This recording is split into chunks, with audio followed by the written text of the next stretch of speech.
ನಮಸ್ಕಾರ ಎಲ್ಲರಿಗೂ, welcome back to my YouTube channel. ನಾವು ವೀಕೆಂಡ್ ಅಂತ ಹೇಳ್ಬಿಟ್ಟು ಊರಿಗೆ ಹೋಗ್ಬಿಟ್ಟಿದ್ವಿ. ನೆನ್ನೆ ಬಂದಿದ್ದು ಈವ್ನಿಂಗ್ ಆಗಿಬಿಟ್ಟಿತ್ತು. ಸೊ ಹಾಗಾಗಿ ನೈಟ್ ಡಿನ್ನರ್ಗೆ ಏನು ಪ್ರಿಪ್ರೇಷನ್ ಮಾಡೋಣ ಅಂತ ಅಂದ್ಕೊಂಡು ಸ್ವಲ್ಪ ಬೇಗ ಆಗ್ತಕ್ಕಂಥದ್ದು ಇರಬೇಕು ಮತ್ತು ಹೆಲ್ದಿಯಾಗೂ ಇರಬೇಕು ಅನ್ನೋವಂಥ ಒಂದು ರೆಸಿಪಿಯನ್ನು ನಾನಿಲ್ಲಿ ಚಾಯ್ಸ್ ಮಾಡ್ಕೊಂಡಿದ್ದೆ. ಹಾಗಾಗಿ ಅದನ್ನು ನಿಮ್ಮ ಜೊತೆನೂ ಸಹ ಶೇರ್ ಮಾಡ್ಕೊಳ್ಳೋಣ ಅಂಥೇಳಿ ಮಾಡ್ಕೊಳ್ತಾ ಇದ್ದೀನಿ. ಟೇಸ್ಟಿಯಾಗೂ ಸಹ ಇರುತ್ತೆ, ಹಾಗೆ ಹೆಲ್ದಿಯಾಗೂ ಸಹ ಇರುತ್ತೆ. ಮೊದಲಿಗೆ ನಾನಿಲ್ಲಿ ಒಂದು ಪಾತ್ರೆಯಲ್ಲಿ ಸ್ಟವನ್ನು ಹಚ್ಚಿಬಿಟ್ಟು ನೀರನ್ನು ಕಾಯೋದಕ್ಕೆ ಬಿಟ್ಬಿಡ್ತಾ ಇದ್ದೀನಿ. ಅಡುಗೆ ಮಾಡೋಕ್ಕೆ ಶುರು ಮಾಡಿದಾಗ ಸಮ್ಟೈಮ್ಸು ಟೈಮ್ ಇದೆ ಅಂತ ಹೇಳಿದ್ರೆ ಎಲ್ಲವನ್ನ ಪ್ರಿಪೇರ್ ಮಾಡಿಕೊಂಡು ಅಡುಗೆ ಮಾಡ್ತೀನಿ. ಟೈಮ್ ಇಲ್ಲ ಅಂತ ಹೇಳಿದಾಗ ಏನು ಮಾಡ್ತೀನಿ, ಹಿಂದೆನೇ ಎಲ್ಲವನ್ನ ರೆಡಿ ಮಾಡ್ಕೊಳ್ತಾ ಇರ್ತೀನಿ. ಮೊದಲಿಲ್ಲಿ ನೀರನ್ನು ಕಾಯೋದಕ್ಕೆ ಬಿಟ್ಟು ಇದಾದ ನಂತರ ಒಂದು ಗೋಬಿ ಇತ್ತು, ಹಾಗಾಗಿ ಇದನ್ನು ಸಹ ಏನು ಮಾಡ್ತಾ ಇದ್ದೀನಿ, ನಾನು ಬಿಡಿಸ್ಕೊಳ್ತಾ ಇದ್ದೀನಿ ಕಾಲಿಫ್ಲವರನ್ನು. ಇದರಿಂದ ಪಲ್ಯ ಮಾಡ್ಕೊಳ್ಳೋಣ ಅಂಥೇಳಿ. ಇದನ್ನೇನು ಕಟ್ ಮಾಡ್ಕೊಳ್ಳೋಕ್ಕಂಥ ಅವಶ್ಯಕತೆ ಎಲ್ಲ ಏನಿಲ್ಲ, ಜಸ್ಟ್ ಹಾಗೇ ಇದನ್ನು ಬುಡದಿಂದ ಬಿಡಿಸ್ಕೊಂಡ್ರೆ ಸಾಕಾಗುತ್ತೆ. ಅದಾದ ನಂತರ ಇನ್ನೊಂದು ಕಡೆ ಖಾಲಿ ಇತ್ತಲ್ವ, ಅಲ್ಲಿ ಸಹ ನಾನು ರೈಸ್ಗೆ ಇಟ್ಬಿಡೋಣ ಅಂಥೇಳಿ ರೈಸ್ಗೆ ಇಟ್ಟೆ. ಇದಾದ ನಂತರ ಇವಾಗ ಇಲ್ಲಿ ನೀರು ಚೆನ್ನಾಗಿ ಕಾದಿತ್ತು. ಇದಕ್ಕೆ ನಾನು ಬಿಡಿಸಿ ಇಟ್ಕೊಂಡಿದ್ದಂಥ ಗೋಬಿಗಳನ್ನು ಸೇರಿಸ್ಕೊಂಡು ಕಾಲಿಫ್ಲವರನ್ನು ಸೇರಿಸ್ಬಿಟ್ಟು ಒಂದು ಸ್ವಲ್ಪ ಉಪ್ಪು ಮತ್ತು ಅರಿಶಿನವನ್ನು ಹಾಕ್ಬಿಟ್ಟು ಇದನ್ನು ಸ್ವಲ್ಪ ಚೆನ್ನಾಗಿ ಬೇಯಿಸ್ಕೊಂಡು ಬಿಡ್ತೀನಿ. ಯಾಕಂದರೆ ಇದರಲ್ಲಿ ತುಂಬ ಹುಳುಗಳಿರುತ್ತಲ್ಲ, ಹಾಗಾಗಿ ಡೈರೆಕ್ಟಾಗಿ ಯೂಸ್ ಮಾಡೋದಕ್ಕೆ ಆಗೋದಿಲ್ಲ. ಸ್ವಲ್ಪ ಜಾಸ್ತಿ ತುಂಬ ಆಗೋ ತನಕ ಬೇಯಿಸೋದ್ರ ಬದಲು ಒಂಚೂರೇ ಬೇಯಿಸ್ಕೊಂಡ್ರೆ ತಿನ್ನೋದಕ್ಕೆ ತುಂಬಾ ಚೆನ್ನಾಗಿರುತ್ತೆ. ಹಾಗಾಗಿ ನಾನು ಸ್ವಲ್ಪನೇ ಹುಳುಗಳೆಲ್ಲ ಏನಾದರೂ ಇದ್ದರೆ ಅದು ಕ್ಲೀನ್ ಆಗಲಿ ಅಂತ ಹೇಳ್ಬಿಟ್ಟು ಒಂದು 5 ನಿಮಿಷ ಬೇಯಿಸ್ಕೊಳ್ತೀನಿ ಅಷ್ಟೇ. ಇವಾಗ ಇದು ಬೇಯೋದಕ್ಕೆ ಬಿಟ್ಬಿಟ್ಟು ಅದು ಬೇಯೋ ತನಕ ನಾನು ಒಂದಿಲ್ಲಿ ಬೆಳ್ಳುಳ್ಳಿಯನ್ನು ಬಿಡಿಸ್ಕೊಳ್ತಾ ಇದ್ದೀನಿ. ಒಂದು ಬೆಳ್ಳುಳ್ಳಿ ತಗೊಂಡಿದ್ದೀನಿ, ಹಾಗೆ ಸ್ವಲ್ಪ ಕಾರ್ನನ್ನು ಬಿಡಿಸ್ಕೊಂಡಿದ್ದೀನಿ, ಒಂದು ಕ್ಯಾಪ್ಸಿಕಮನ್ನು ಕಟ್ ಮಾಡ್ಕೊಂಡಿದ್ದೀನಿ, ಒಂದು 2-3 ಹಸಿಮೆಣ್ಸಿನ್ಕಾಯನ್ನು ಕಟ್ ಮಾಡಿ ಇಟ್ಕೊಂಡಿದ್ದೀನಿ, ಹಾಗೆ ಸ್ವಲ್ಪ ಕೊತ್ತಂಬರಿ ಸೊಪ್ಪನ್ನು ಕಟ್ ಮಾಡಿ ಇಟ್ಕೊಂಡಿದ್ದೀನಿ. ಹಾಗೆ ಚೀಸ್ ಮತ್ತು ಪನ್ನೀರ್ ಸಹ ಬೇಕಾಗುತ್ತೆ. ನಮಗೆ ಕರಿ ಮಾಡೋದಕ್ಕೆ ಇದಿಷ್ಟೇ ಬೇಕಾಗುತ್ತೆ. ತುಂಬ ಟೇಸ್ಟಿಯಾಗಿರುತ್ತೆ, ಹೆಲ್ದಿ ಕೂಡ ಹೌದು, ಹಾಗೆ ತುಂಬಾ ಚೆನ್ನಾಗಿರುತ್ತೆ ತಿನ್ನೋದಕ್ಕೆ, ಬೇಗನೂ ಕೂಡ ಆಗುತ್ತೆ ಅಂತ ನಾನು ಇದನ್ನು ಚಾಯ್ಸ್ ಮಾಡ್ಕೊಂಡಿದ್ದೀನಿ. ಇವಾಗ ಫಸ್ಟು ಒಂದು ರುಬ್ಕೋಬೇಕಾಗುತ್ತೆ ಇದನ್ನು. ಇಲ್ಲಿ ಒಂದು ಹಾಫಷ್ಟು ಪನ್ನೀರನ್ನು ನಾನು ತಗೊಂಡಿದ್ದೀನಿ ಅಷ್ಟೇ. ಈ ಒಂದು ಕ್ವಾಂಟಿಟಿ 4 ಮೆಂಬರ್ಸ್ಗೆ 1 ಟೈಮ್ಗೆ ಸಾಕಾಗುತ್ತೆ. ಜಾಸ್ತಿ ಬೇಕಂತ ಹೇಳಿದ್ರೆ ಫುಲ್ ಬೇಕಾದರೂ ತಗೊಳ್ಳಿ. ಮತ್ತು ಚೀಸ್ ಮತ್ತು ಮಿಲ್ಕ್ ಎಲ್ಲವನ್ನ ಯೂಸ್ ಮಾಡ್ತೀನಲ್ಲ, ಎಲ್ಲನೂ ಸಹ ಸೇರಿ ಜಾಸ್ತಿ ಆಗಿಬಿಡುತ್ತೆ ಅಂತ ಹೇಳ್ಬಿಟ್ಟು ನಾನು ಒಂದು ಹಾಫ್ ಪನ್ನೀರನ್ನು ತಗೊಳ್ತಾ ಇದ್ದೀನಿ. ನಿಮಗೆ ಎಷ್ಟು ಬೇಕು ಅಂತ ಅನಿಸುತ್ತೋ ಆ ರೀತಿಯಾಗಿ ತಗೊಳ್ಳಿ, ಬಟ್ ಇಷ್ಟೇ ಸಾಕಾಗುತ್ತೆ. ಇದನ್ನೆಲ್ಲ ಸ್ವಲ್ಪ ಸಣ್ಣದಾಗಿ ಪೀಸ್ ಮಾಡಿ ಹಾಕೋಬಿಟ್ಟು ಇದ್ರ ಜೊತೆ ನಾನು ಇಲ್ಲಿ ಒಂದು ಹಾಫ್ ಲೋಟದಷ್ಟು ಹಾಲನ್ನು ಸೇರಿಸ್ಕೊಳ್ತಾ ಇದ್ದೀನಿ. ಇದೆರಡನ್ನು ಸಹ ನೈಸಾಗಿ ಪೇಸ್ಟ್ ಮಾಡ್ಕೋಬೇಕಾಗುತ್ತೆ. ಮೊದಲಿಗೆ ಇದೆರಡೇ ಇಂಗ್ರೀಡಿಯೆಂಟ್ಸ್ ಸಾಕಾಗುತ್ತೆ. ಇವಾಗ ಇದನ್ನು ನಾನು ಚೆನ್ನಾಗಿ ಪೇಸ್ಟನ್ನು ಮಾಡ್ಕೊಂಡಿದ್ದೀನಿ. ಈ ರೀತಿಯಾಗಿ ಇದು ಆಗಿದೆ. ಇದೆಲ್ಲವನ್ನು ಪ್ರಿಪ್ರೇಷನ್ ಮಾಡ್ಕೊಂಡಾದ ನಂತರ ನಾವಿಲ್ಲಿ ಕರಿಯನ್ನು ಇವಾಗ ಪ್ರಿಪೇರ್ ಮಾಡ್ಕೋಬೋದು. ಮೊದಲಿಗೆ ಇಲ್ಲಿ ನಾನು ಒಂದು ಸ್ಟವನ್ನು ಹಚ್ಬಿಟ್ಟು ಪ್ಯಾನನ್ನು ಇಡ್ತಾ ಇದ್ದೀನಿ. ಅದು ಸ್ವಲ್ಪ ಬಿಸಿಯಾದ ನಂತರ ಒಂದು 2 ಟೇಬಲ್ ಸ್ಪೂನಷ್ಟು ಆಯಿಲನ್ನು ಹಾಕ್ಕೊಳ್ತಾ ಇದ್ದೀನಿ. ಆಯಿಲ್ ಬಿಸಿಯಾದ ನಂತರ ಸ್ವಲ್ಪ ಜೀರಿಗೆಯನ್ನು ನಾನು ಸೇರಿಸ್ಕೊಳ್ತಾ ಇದ್ದೀನಿ. ಜೀರಿಗೆ ಸ್ವಲ್ಪ ಚಿಟಪಟ ಅಂತ ಸಿಡಿದ ಮೇಲೆ 1-2 ಬೆಳ್ಳುಳ್ಳಿಯನ್ನು ಬಿಡಿಸಿ ಇಟ್ಕೊಂಡಿದ್ವಲ್ಲ, ಅದನ್ನು ಸಹ ನಾನಿಲ್ಲಿ ಸೇರಿಸ್ಕೊಳ್ತಾ ಇದ್ದೀನಿ. ಬೆಳ್ಳುಳ್ಳಿಯನ್ನು ಸೇರಿಸ್ಕೊಂಡಾದ ನಂತರ ಒಂಚೂರು ಫ್ರೈ ಮಾಡೋಣ. ಬೆಳ್ಳುಳ್ಳಿ ಒಂಚೂರು ಬೇಯಲಿ. ಬೆಳ್ಳುಳ್ಳಿ ಬೆಂದಾದ ನಂತರ ಇವಾಗ ಹಿಂದೆನೇ ನಾನು ಬಿಡಿಸಿ ಇಟ್ಕೊಂಡಿದ್ದಂತಹ ಮೆಣಸಿನ್ಕಾಯಿಯನ್ನು ಸಹ ಸೇರಿಸ್ಕೊಳ್ತಾ ಇದ್ದೀನಿ. ಮೆಣಸಿನ್ಕಾಯಿಯನ್ನು ಸೇರಿಸ್ಕೊಳ್ಳೋದ್ರಿಂದ ಸ್ವಲ್ಪ ಖಾರ ಬಿಡುತ್ತೆ ಅಂತೇಳಿ ಫಸ್ಟ್ ನಾನಿಲ್ಲಿ ಮೆಣಸಿನ್ಕಾಯಿಯನ್ನು ಸೇರಿಸ್ಕೊಳ್ತಾ ಇದ್ದೀನಿ. ಇವಾಗ ಅದು ಒಂಚೂರು ಫ್ರೈ ಆಗಲಿ. ಎಲ್ಲದಕ್ಕೂ 1-2 ಸೆಕೆಂಡಷ್ಟು ಟೈಮನ್ನು ತಗೊಂಡು ಫ್ರೈ ಮಾಡ್ಕೊಳ್ತಾ ಇದ್ದೀನಿ ಅಷ್ಟೇ. ಎಲ್ಲವನ್ನು ಸಹ ಹಿಂದಿಂದೇನೆ ನಾನು ಸೇರಿಸ್ಕೊಳ್ತಾ ಹೋಗ್ತೀನಿ. ಇವಾಗ ಇದಾದ ನಂತರ ಕಟ್ ಮಾಡಿ ಇಟ್ಕೊಂಡಿದ್ದಂತಹ ಕ್ಯಾಪ್ಸಿಕಮನ್ನು ಸಹ ನಾನಿಲ್ಲಿ ಸೇರಿಸ್ಕೊಳ್ತೀನಿ. ನಾನು ಯಾವುದನ್ನು ಸಹ ಜಾಸ್ತಿ ಫ್ರೈಯನ್ನು ಮಾಡಿಕೊಂಡು ತುಂಬ ಬೇಯಿಸ್ಕೊಳ್ಳೋದಕ್ಕೆ ಹೋಗೋದಿಲ್ಲ.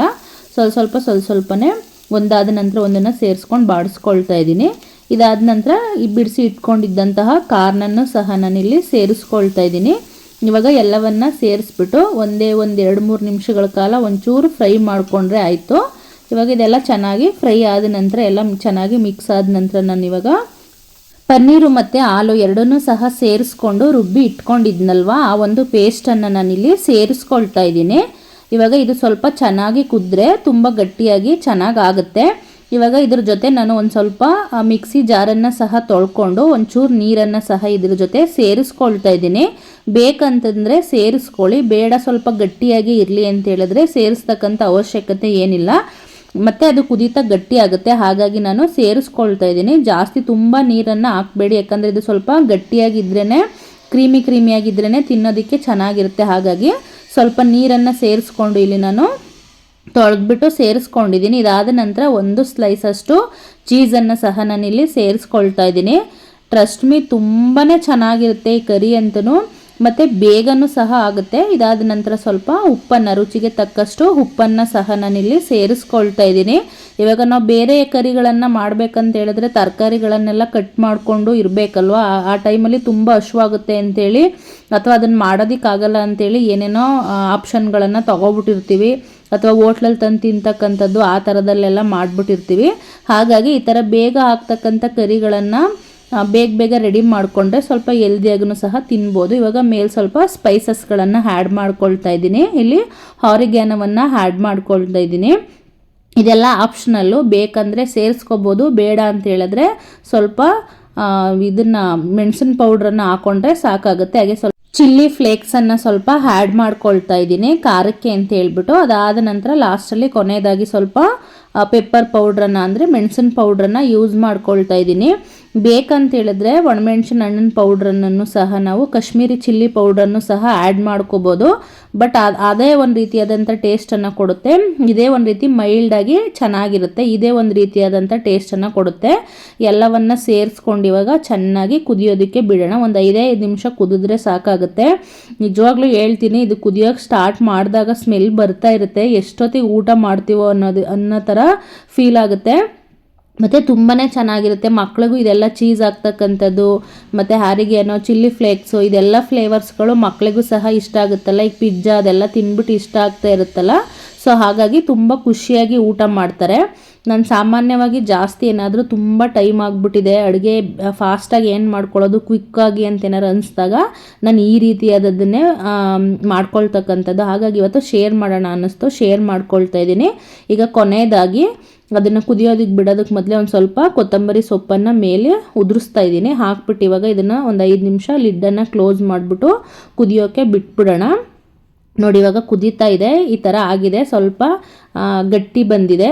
ನಾನು ಹೇಳಿದ್ನಲ್ಲ, ಬೇಕಂದರೆ ಇನ್ನೊಂದು ಸ್ವಲ್ಪ ಪನ್ನೀರ್ ಜಾಸ್ತಿ ಹಾಕ್ಕೊಳ್ಳಿ ಅಥವಾ ಚೀಸ್ ಜಾಸ್ತಿ ಹಾಕ್ಕೊಳ್ಳಿ, ನಿಮ್ಮ ಟೇಸ್ಟ್ಗೆ ತಕ್ಕಂಗೆ ನೀವು ಅದನ್ನು ಸ್ವಲ್ಪ ಯಾವ ರೀತಿ ಬೇಕೋ ಆ ರೀತಿಯಾಗಿ ಮಾಡ್ಕೊಳ್ಳಿ. ಇವಾಗ ಅದು ಕುದಿಯೋ ಅಷ್ಟರಲ್ಲಿ, ರೆಡಿ ಆಗೋ ಅಷ್ಟರಲ್ಲಿ ಈ ಕಡೆ ಪಲ್ಯಕ್ಕೂ ಸಹ ಒಗ್ಗರಣೆನ ಹಾಕ್ಬಿಡ್ತೀನಿ. ನಾನು ಮೊದಲೇ ಇವಾಗ ಕಾಲಿಫ್ಲವರನ್ನು ಬೇಯಿಸಿ ಇಟ್ಕೊಂಡಿದ್ದೆ ಅಲ್ಲ, ಸೊ ಹಾಗಾಗಿ ಅದಕ್ಕೆ ಒಗ್ಗರಣೆಯನ್ನು ಹಾಕ್ಕೊಳ್ತಾ ಇದ್ದೀನಿ. ಮೊದಲಿಗೆ ಒಂದು 2 ಟೇಬಲ್ ಸ್ಪೂನಷ್ಟು ಆಯಿಲನ್ನು ತಗೊಂಡು ಅದಕ್ಕೆ ನಾನು ಕಟ್ ಮಾಡಿ ಇಟ್ಕೊಂಡಿದ್ದಂಥ ಬೆಳ್ಳುಳ್ಳಿ, ಇಲ್ಲಿ ಈರುಳ್ಳಿಯನ್ನು ತಗೊಂಡು ನಾನು ಫ್ರೈಗೆ ಹಾಕ್ತಾ ಇಲ್ಲ. ಸಮ್ಟೈಮ್ಸ್ ಈರುಳ್ಳಿ ಯೂಸ್ ಮಾಡ್ತೀನಿ, ಸಮ್ಟೈಮ್ಸ್ ಬೆಳ್ಳುಳ್ಳಿಯನ್ನು ಯೂಸ್ ಮಾಡ್ತೀನಿ. ಇವಾಗ ಸಾಮಾನ್ಯವಾಗಿ ಬೆಳ್ಳುಳ್ಳಿಯನ್ನು ತಿನ್ನಬೇಕಂತ ಹೇಳ್ತಾರಲ್ವ, ಯಾವಾಗಲೂ ಸಹ ಬೆಳ್ಳುಳ್ಳಿಯನ್ನು ಹಾಗೆ ಕೊಟ್ಟರೆ ಯಾರೂ ತಿನ್ನಲ್ಲ. ಹಾಗಾಗಿ ಈ ರೀತಿಯಾಗಿ ಪಲ್ಯಗಳಿಗೆ ಹಾಕಿ ಕೊಡ್ತೀನಿ. ಇದೆಲ್ಲ ಚೆನ್ನಾಗಿ ಫ್ರೈ ಆದಮೇಲೆ ಅದಕ್ಕೆ ಸ್ವಲ್ಪ ರುಚಿಗೆ ತಕ್ಕಷ್ಟು ಬೆಳ್ಳುಳ್ಳಿಗೆ ಎಷ್ಟು ಬೇಕೋ ಅಷ್ಟು ಹಾಕ್ಕೊಳ್ತಾ ಇದ್ದೀನಿ. ಯಾಕಂದರೆ ಗೋಬಿಗೆ ಆಲ್ರೆಡಿ ಹಾಕಿ ನಾನು ಬೇಯಿಸಿದ್ದೀನಲ್ಲ, ಹಾಗಾಗಿ ಇದ್ರ ಜೊತೆ ಹಾಕೋಂಥ ಅವಶ್ಯಕತೆ ಏನಿಲ್ಲ. ಇವಾಗಲೂ ಹಾಕ್ಬಿಟ್ರೆ ಜಾಸ್ತಿ ಉಪ್ಪುಪ್ಪಾಗುತ್ತೆ, ತಿನ್ನೋಕ್ಕಾಗಲ್ಲ ಅಂಥೇಳಿ ಇವಾಗ ಗೋಬಿ ಜೊತೆ ಅದನ್ನು ಫ್ರೈ ಮಾಡ್ಕೊಳ್ತಾ ಇದ್ದೀನಿ. ತುಂಬಾ ಚೆನ್ನಾಗಿರುತ್ತೆ. ಇವಾಗ ಗೋಬಿನೂ ಅಷ್ಟೇ ಜಾಸ್ತಿ ಬೇಯೋದಕ್ಕೆ ಟೈಮ್ ತಗೊಳ್ಳೋದಿಲ್ಲ ಅಲ್ವಾ ಕಾಲಿಫ್ಲವರು, ಹಾಗಾಗಿ ನಾನು ಆ ರೀತಿಯಾದಂಥ ತರಕಾರಿಗಳನ್ನು ಆಯ್ಕೆ ಮಾಡ್ಕೊಳ್ತೀನಿ ಅಷ್ಟೇ. ಇದ್ರ ಮೇಲೂ ಸ್ವಲ್ಪ ಚಿಲ್ಲಿ ಫ್ಲೇಕ್ಸು, ಆರಿಗ್ಯಾನೋ, ಹಾಗೆ ಸ್ವಲ್ಪ ಪೆಪ್ಪರ್ ಪೌಡ್ರನ್ನು ಉದುರಿಸ್ಕೊಳ್ತಾ ಇದ್ದೀನಿ, ಫ್ಲೇವರ್ ಚೆನ್ನಾಗಿರುತ್ತೆ ಅಂತೇಳಿ. ಇವಾಗ ಪಲ್ಯನೂ ಸಹ ನಮಗೆ ರೆಡಿ ಆಗಿಬಿಡ್ತು. ಒಂದು 1/2 ಅವರಲ್ಲಿ ಫುಲ್ಲು ಪ್ಲೇಟು ರೆಡಿ ಆಗಿಬಿಡುತ್ತೆ. 1/2 ಅವರಷ್ಟು ಟೈಮ್ ಸಹ ತಗೊಳ್ಳೋದಿಲ್ಲ ಇಲ್ಲಿ, ಬೇಗ ಹಿಂದೆನೇ ನಾವೆಲ್ಲನೂ ಸಹ ಪ್ರಿಪೇರ್ ಮಾಡಿಕೊಂಡ್ರೆ.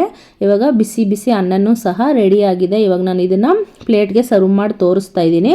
ಮೊದಲಿಗೆ ಒಂದು ಸ್ವಲ್ಪ ರೈಸನ್ನು ನಾನಿಲ್ಲಿ ಸೇರಿಸ್ಕೊಳ್ತಾ ಇದ್ದೀನಿ. ಅದಾದ ನಂತರ ನಾನು ರೆಡಿಯಾಗಿದ್ದಂಥ ಕರಿಯನ್ನು, ಪನ್ನೀರ್ ಚೀಸ್ ಕಾರ್ನ್ ಕರಿ ರೆಡಿಯಾಗಿದೆ.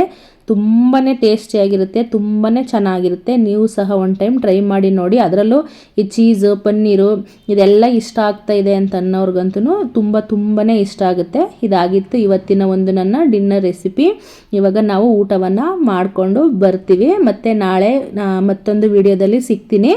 ಇದಾಗಿತ್ತು ಇವತ್ತಿನ ನನ್ನ ಒಂದು ರೆಸಿಪಿ. ಕೊನೆ ತನಕ ಯಾರೆಲ್ಲ ವಿಡಿಯೋವನ್ನು ನೋಡಿದ್ರಿ ಅವ್ರಿಗೆ ತುಂಬ thanks.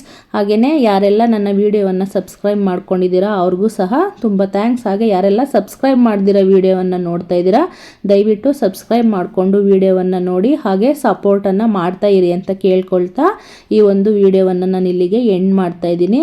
Thank you for watching. Thank you so much. Tata bye bye. Good night. Have a nice day. Actually ಇದು ನನಗೆ ನೈಟ್ ಆಗಿದೆ, ಬಟ್ ನೀವು ಯಾವ ಟೈಮಲ್ಲಿ ವೀಡಿಯೋವನ್ನು ನೋಡ್ತಾ ಇದ್ದೀರಾ ನನಗಂತೂ ಗೊತ್ತಿಲ್ಲ. ಸೊ ಯಾವ ಟೈಮಲ್ಲಿ ವೀಡಿಯೋವನ್ನು ನೋಡ್ತಾ ಇದ್ರೂ ಸಹ ಹ್ಯಾವ್ ಎ ನೈಸ್ ಡೇ ಅಂತ ಹೇಳ್ಬಿಟ್ಟು ಈ ಒಂದು ವೀಡಿಯೋವನ್ನು ನಾನು ಇಲ್ಲಿಗೆ ಎಂಡನ್ನು ಮಾಡ್ತಾ ಇದ್ದೀನಿ. Thank you so much. ಇಲ್ಲಿ ತನಕ ಯಾರೆಲ್ಲ ಕೊನೆ ತನಕ ವೀಡಿಯೋವನ್ನು ನೋಡಿದರೆ ಎಲ್ಲರಿಗೂ ಸಹ ಥ್ಯಾಂಕ್ ಯು. ಬಾಯ್.